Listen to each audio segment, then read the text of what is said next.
Hello dear students, welcome to my channel.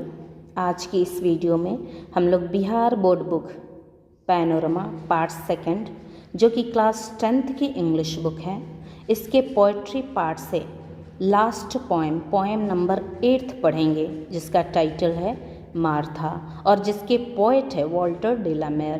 Dear students, आइए poem पढ़ने से पहले हम लोग पोएट वॉल्टर डेलामेर के बारे में जान लेते हैं।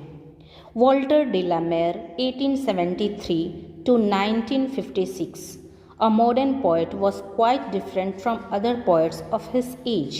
वॉल्टर डिलामेर, जिनका जन्म 1873 ईस्वी में हुआ था और जिनकी मृत्यु 1956 ईस्वी में हुई थी, ये एक मॉडर्न पोएट थे, आधुनिक कवि थे। Was quite different from other poets of his age. Of his age का मतलब होता है उनके युग के, उनके समय के जो भी कवि थे दूसरे कवियों से, ये क्वाइट डिफरेंट थे, यानी कि बिल्कुल भिन्न थे। He is unlike other modern poets such as T.S. Eliot, who discuss problems related to society and industrialization. ये बाकी सारे आधुनिक कवियों से अनलाइक भिन्न थे। बाकी सारे आधुनिक जो कवि थे उनसे ये भिन्न थे, जैसे कि T.S. इलियट, जो कि सोसाइटी से जुड़े हुए और इंडस्ट्रियलाइजेशन औद्योगिकीकरण से जुड़े हुए समस्याओं की चर्चा करते हैं, ये इन सभी से भिन्न थे। Walter de la Mare is altogether different from them. Walter de la Mare कुल मिलाकर उनसे ये बिल्कुल भिन्न थे। Like a conjurer, he creates an atmosphere of mystery where experience is like a dream, like reality. Like a conjurer, conjurer का मतलब होता है मायावी या जादूगर। तो एक जादूगर की तरह ये एक रहस्यमय, मिस्ट्री का मतलब होता है रहस्यमयी, एटमॉस्फेयर वातावरण बनाते थे, वातावरण का निर्माण कर देते थे। Where experience is like a dream like reality, जहाँ पर एक सपना जो होता है वास्तविकता की तरह अनुभव किया जा सकता है, यानी कि सपना वास्तविकता लगने लगता था। Among his poems, The Listener, The Scarecrow and Arabia are worth mentioning. तो उनकी कविताओं में The Listener, The Scarecrow and Arabia are worth mentioning, उल्लेखनीय है। worth mentioning का मतलब होता है उल्लेखनीय। आइए अब हम लोग कविता की ओर बढ़ते हैं। डियर स्टूडेंट्स, पोएम का टाइटल है मार्था, और मार्था एक लेडी है जो कि स्टोरी टेलर है, कहानी कहने वाली लेडी है, महिला है। और यहाँ पर जो पोएट है वॉल्टर डेलामेर, बच्चों की तरह बच्चों के बीच में बैठ के मार्था से कहानियाँ सुनते हैं, और जो इन्होंने कहानियाँ सुनी, मार्था किस तरीके से अपनी कहानियों को कहती है, उसके हाव भाव, उसके प्रेजेंटेशन किस तरह से दिखते हैं, उसके लुक्स कैसे हैं, ये सारी चीज़ों को यहाँ पे वर्णन करते हुए हमें बताते हैं। आइए देखते हैं कि मार्था के प्रेजेंटेशन को ये कैसे डिस्क्राइब कर रहे हैं, उसके हाव भाव को कैसे ये बयां कर रहे हैं। Once upon a time, over and over again, Martha would tell us her stories in the Hazel Glen. Once upon a time, आप यहाँ पे देखेंगे कि इन्वर्टेड कोमा के अंदर इस वाक्य को रखा गया है, यानी कि ये डायरेक्ट स्पीच है, किसी के द्वारा कही हुई बात है, एक बार एक समय की बात है। तो जैसे घरों में बड़े बुजुर्ग नानी दादी कहानियाँ कहती हैं, तो वो लोग भी इसी वाक्य से अपनी कहानी की शुरुआत करते हैं। एक बार या एक समय की बात है, तो इसी वाक्य से कहानी की शुरुआत होती है। तो यहाँ भी मार्था जब भी अपनी कहानी को हमें सुनाती थी, वो इसी वाक्य से अपनी कहानी की शुरुआत करती थी। वंस अपॉन अ टाइम, एक बार एक समय की बात है।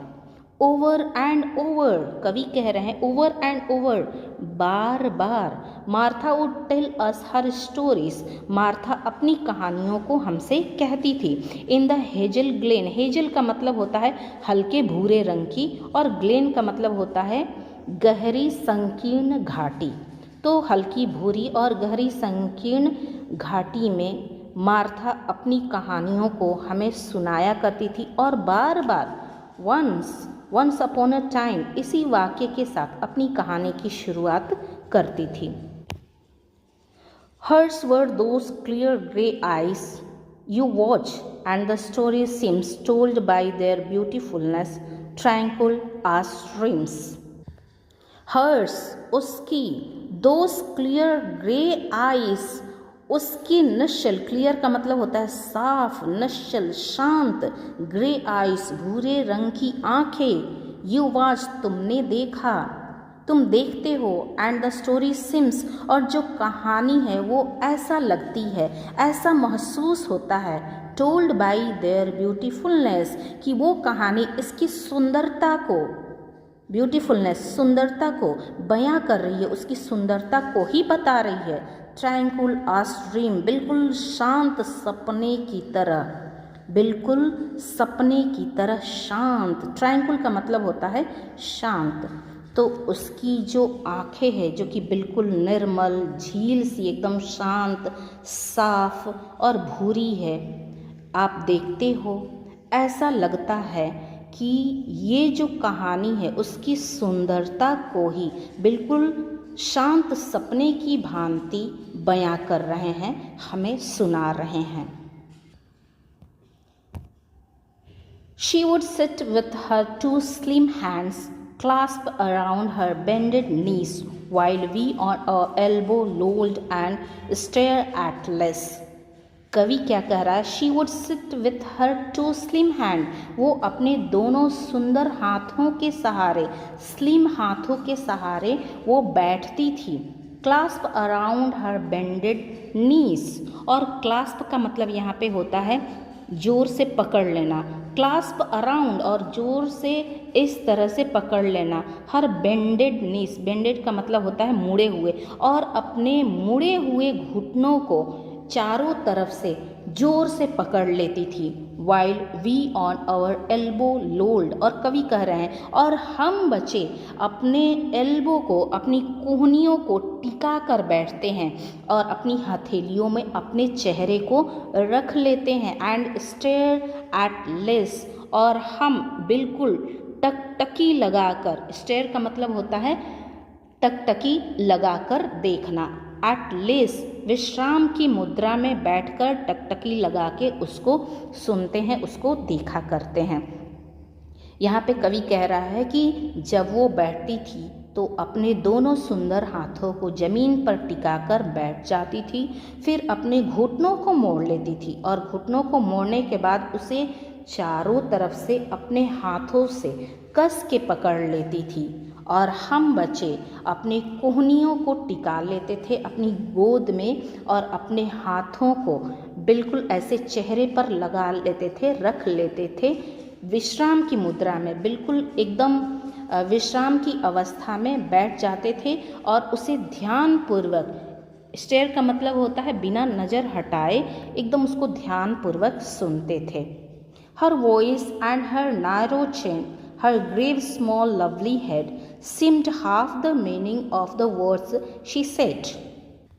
Her voice, उसकी जो आवाज़ थी, and her narrow chin, और उसकी पतली ठुड्डी, आप यहाँ देखो ठुड्डी इसको बोलते हैं, तो जो उसकी पतली ठुड्डी थी, चीन थी, और उसकी जो आवाज़ थी, her grave small lovely head, और उसकी गंभीर छोटी सी प्यारे से जो सिर था, seemed half the meaning of the words she said, जो वो शब्दों को कहती थी, जिन शब्दों को वो बताती थी, उसके आधे शब्दों का अर्थ बता देते थे, ऐसा लगता था।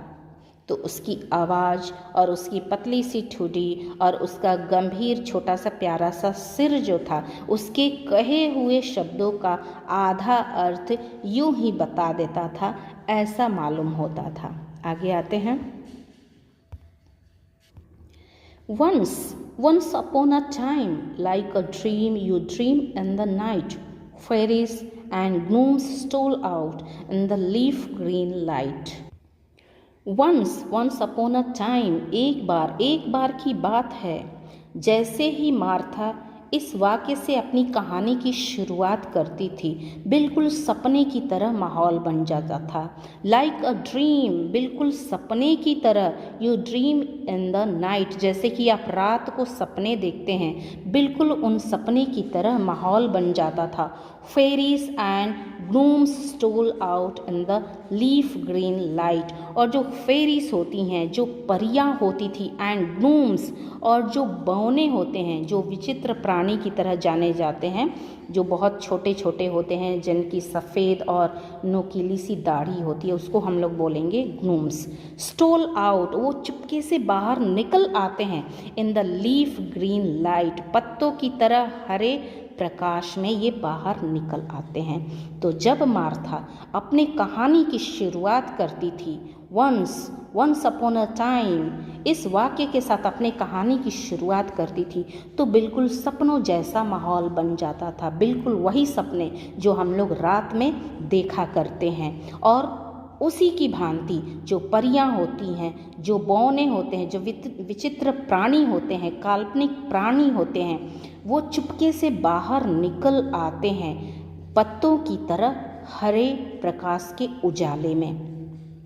And her beauty far away would fade as her voice ran on, till hazel and summer sun and all were gone. जैसे जैसे कहानी अपने अंत की ओर बढ़ती जाती है, वैसे ही ये जो मार्था है, जो स्टोरी टेलर है, इसकी जो ब्यूटी है, सुंदरता है, वो फेड होने लगती है, वो फीकी पड़ने लगती है, वो धूमिल होने लगती है। आज हर वॉइस रन, लेकिन इसकी कहानी जारी रहती है। Till hazel and summer sun and all were gone, और तब तक जारी रहती है जबकि हेजल की घाटी और समर का सन, गर्मी का सूर्य, सभी चले नहीं जाते हैं। यानी कि जब तक संध्या नहीं हो जाती है तब तक इसकी कहानी जारी रहती है, लेकिन इसकी सुंदरता फीकी पड़ जाती है, धूमिल हो जाती है। All forgotten and forgot, and like clouds in the height of the sky, our hearts stood still in the hush of an age gone by. All forgotten, यहाँ पे कहानी खत्म हुई। फोर्डन का मतलब होता है खत्म होना, तो यहाँ पे कहानी खत्म हुई, सब कुछ खत्म हो गया। एंड फॉरगॉट, और सब कुछ भुला दिया गया। And like clouds in the height of the sky, और आसमान की ऊंचाई में बिल्कुल बादलों की भांति, लाइक क्लाउड्स, बिल्कुल बादलों की तरह। Our hearts stood still in the hush, hush का मतलब होता है सन्नाटा या शांत जगह। बिल्कुल सन्नाटा और शांत जगह में हमारा हृदय, हमारा दिल स्थिर हो गया, शांत हो गया। Of an age gone by, ऐसा लगा जैसे कि एक युग बीत गया, एक जमाना बीत गया। तो जब भी मार्था कहानी कहती थी, ऐसा लगता था कि मानो कोई दूसरा एज आ गया है। बच्चे बिल्कुल सपने की दुनिया में खो जाते थे, और शाम होने के साथ ही जब कहानी ख़त्म होती थी तो वापस ये अपनी दुनिया में चले आते थे, और ऐसा लगने लगता था कि एक युग बीत गया हो, एक ज़माना बीत गया हो, और उनका हृदय बिल्कुल आसमान की ऊंचाई में जो क्लाउड्स होते हैं, जो बादल होते हैं, बिल्कुल उस सन्नाटी जगह में, उस शांत जगह में इनका हृदय जो है वो स्थिर हो गया है, शांत हो गया है। डियर स्टूडेंट्स, आई होप कि ये कविता आपको अच्छी लगी होगी और अच्छे से समझ में आ गई होगी। तो आप इस वीडियो को लाइक कीजिए, अपने दोस्तों के साथ शेयर कीजिए, और जो भी आपके सजेशंस हैं कमेंट बॉक्स में हमें ज़रूर लिख के बताइए। चलिए मिलते हैं हम लोग अगली वीडियो में, अगले चैप्टर के साथ, अगले टॉपिक के साथ। तब तक take care, have a nice day है, बाय बाय।